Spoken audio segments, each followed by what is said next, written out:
In this video clip, we'll demonstrate how Lab 10 should look. Basically, for Lab 10, we'd like you to take your Lab 9 folder, copy it, and rename it to Lab 10.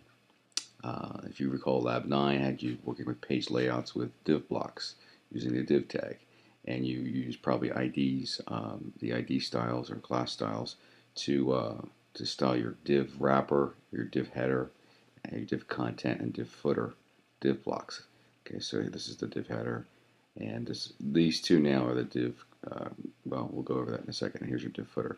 So what we want you to do for Lab 10, you can use a left menu, or there's a video tutorials on how to also to do a menu bar at the top. So either one is fine for this lab. I've done the menu on the left.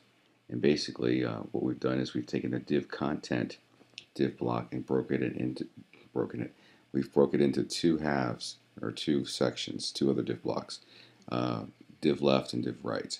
Alright, and so we've styled div left and div right is over here.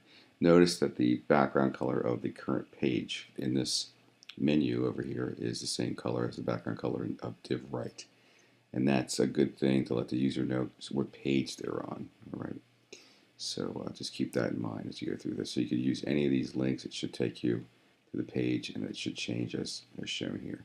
This might not make much sense when you think about it. You have home January, January 10th, but for our purposes, it's fine for this lab, right? So that's what you want to do. A left menu, you want to use, or a top menu bar, either one, and you need to use an unordered list for your menu and then style it. All styles, of course, must be in external style sheets, right? So that's an overview of Lab 10.